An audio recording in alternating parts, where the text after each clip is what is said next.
Gig economy. Have you ever heard that before? Gig economy. What does that mean? Gig economy. Gig, a gigabyte? Does it mean that? A gig, if your phone has like 128 gigs of storage. No, that's not what it means. We do say gigs though for that. If you ask me, hey Mark, how much storage do you have in your iPhone? I would say I think I have 512 gigs, 512 gigs of storage. Okay, so we say that, but this word has nothing to do with that. Gig economy, what does it mean? It means non-traditional work. Non-traditional work. People like freelancers or contractors. Just people who don't have a traditional job. A traditional job is when you go to work, like, you get a salary and it's just a normal thing, right? Like if you work in the gig economy, that means stuff like this: Uber, Airbnb, Fiverr, right? So I mean, if you're an Uber driver, let's say, you are part of the gig economy. Right? So that means you kind of have your own job. You do your own thing, your own little whatever you want to do. You drive your car, let's say on the weekends. Maybe you have a normal job, but maybe you're also in the gig economy as an Uber driver. Right? It's a great job. If you already have a car, you can use your car to drive. I hear a loud plane flying over my house. Well, welcome to Mad English TV, where planes always ruin my videos. So yeah, you can just create your own schedule. Whenever you're free, you can drive Uber.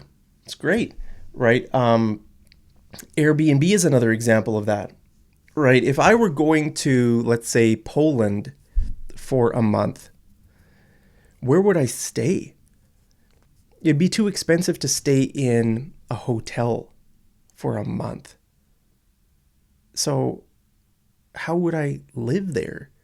Well, I could rent an apartment, right? I would want to rent an apartment. The thing is that how am I going to rent an apartment in Poland? I have no idea how to find an apartment in Poland.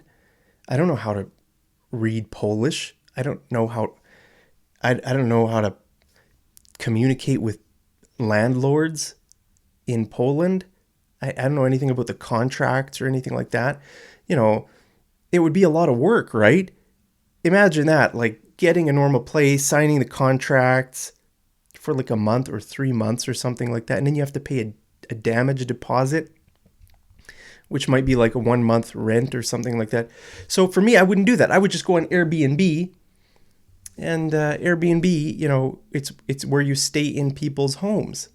So if you have a house, if you have an extra room in your house, you could list that room on Airbnb, and then people can book that room and come and stay there. So it's like your house is a little hotel, right? So that's why Airbnb is great. Another one is Fiverr.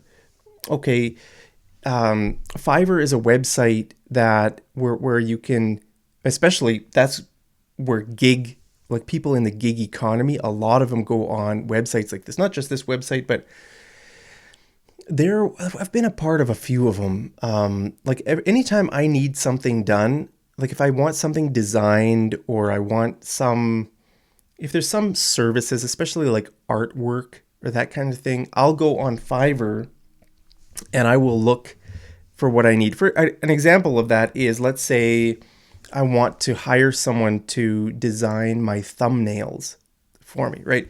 So the word thumbnail means just a small picture that you see in like a video. So you're watching my video right now. You clicked on the thumbnail, right? So for me, I don't pay anybody to make my thumbnails. I make my thumbnails myself.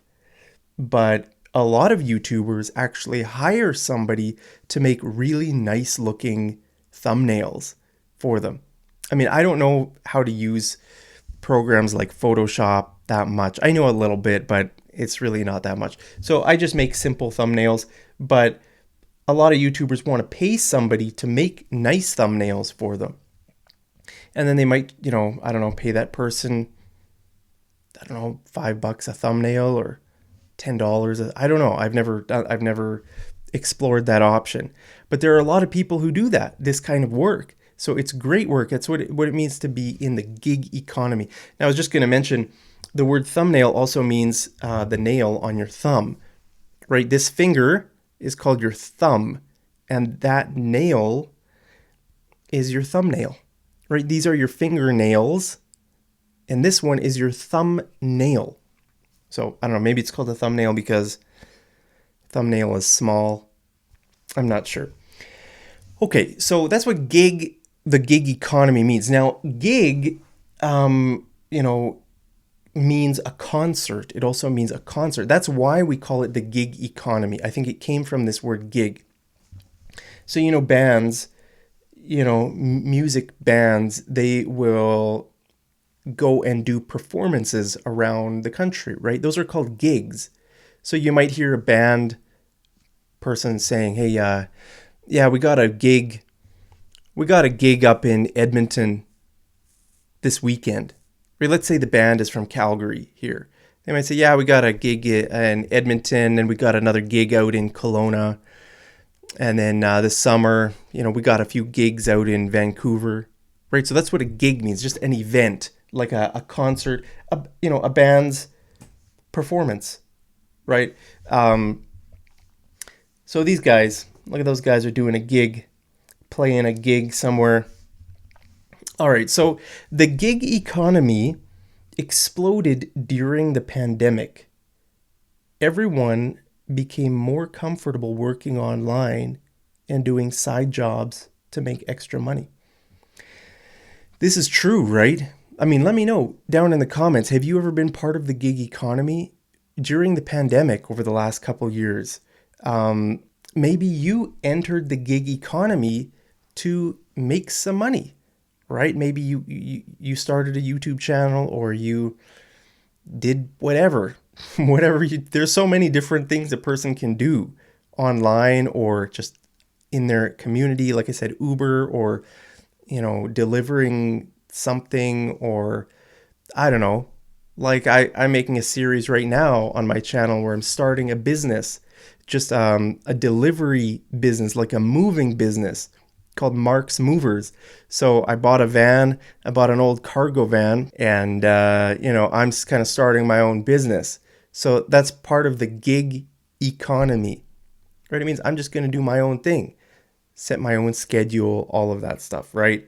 So that's what it means, working in the gig economy. You might want to make some extra money, like people during the pandemic, like here in Canada, the government just gave everybody money to stay at home. That's why we have such high inflation, because the government was paying people to do nothing, right? It's not a good idea if the government pays people just to sit at home and do nothing, right? So,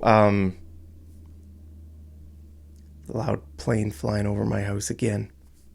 They must be coming right over my house today. So I think here in Canada, I think the way it worked was the government gave everybody like the same amount of money, or like a kind of a rate that was lower than what they were making maybe back at their jobs. Like I know a lot of people complained about that. They were like, well, look, my lifestyle cost this much money, and now the government is only paying me this much. At my old job, I was making this much. That's why I could afford a nice house, a nice car, all of that stuff. But now that I don't have my job and the government's only paying me this much, well, how am I going to make my payments? How am I going to pay my bills and all of that stuff, right? So, a lot of those people might have had to join the gig economy, work side jobs to make a little bit extra money, right?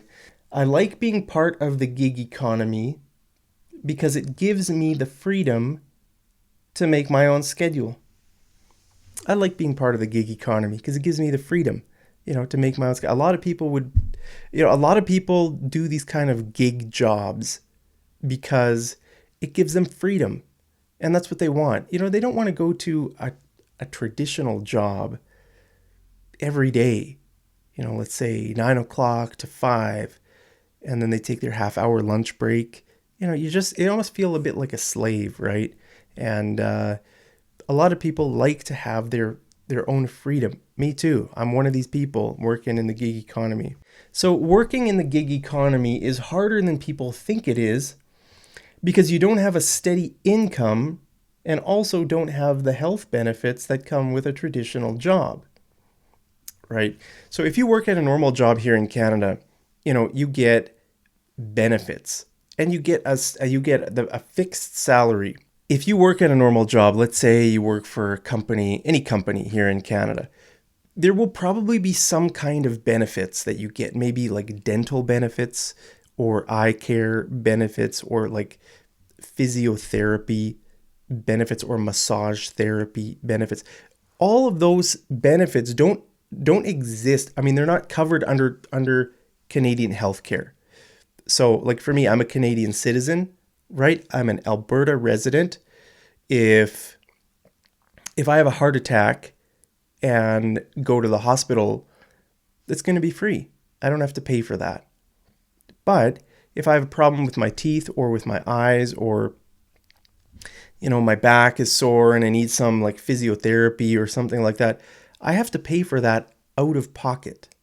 Okay, out of pocket means I have to pay that myself. The government is not going to cover it, right? So, a lot of people like having a traditional job because the company gives them benefits that cover those things, right? So maybe they get 100% coverage for eye care or like dental care. So maybe they don't get 100, maybe they get like 80% coverage. That's still better than nothing, right? Imagine going to the dentist and let's say they charge you $1,000. Well, that means that your company's going to cover 80%. That's $800. So you only have to pay $200. I mean, that's not bad, right? It saves people a lot of money. I mean, maybe the company gives benefits for them and their whole family. Wow. I mean, think about that. That adds up a lot if you're taking your kids for eye appointments, dentists. Imagine paying all of that out of pocket if you were working in the gig economy. I mean, that's, that adds up. So a lot of people don't want to leave their traditional jobs because they get like a steady income, right? Just every month, it's the same amount of money. People who work in the gig economy, it can be very unpredictable. Maybe you can make a lot of money one month, but then the next month you don't make any money or something like that, right? So it's so anyway, there's upsides and downsides to the gig economy. Upside means the benefit, downside means kind of like the drawback or the cons. There are pros and cons. So guys, that's it. I just wanted to teach you that term, gig economy. Let me know, had you heard that term before? You will hear this term if you follow, economic news, politics, that kind of stuff. You hear people talking about the gig economy. Okay, so I want to know, have you ever worked in the gig economy? Let me know down there in the comments. I'd be interested to hear what your experiences were. Let me know what job you did or what or maybe you hired someone in the gig economy. Like if you stay in an Airbnb or if you hire an Uber driver, well, then you are actually, you're using the gig economy, right? You're like hiring that person. The person's not a normal taxi driver. The person is a normal person just like you, and you're like paying them to do something for you, right? So yeah, it's interesting. So yeah, let me know if you've ever been part of the gig economy. Hey, thanks so much guys for tuning in to this video. I'm sorry, my throat was a bit scratchy. Scratchy means a little bit rough, a little bit hoarse. But anyway, as always, I love you guys so much. Hope you're staying happy and safe wherever you are around the world. Thank you guys to all my subscribers from all around the world. So many different countries. Thank you for always smashing like, for leaving your nice comments and subscribing and all of that stuff. I really appreciate it. So thank you again. As always, I'll see you guys over. I got guys and over mixed up. I said go. I was going to say like Goiver. I'll see you guys over in the next episode of Mad English TV. Take care.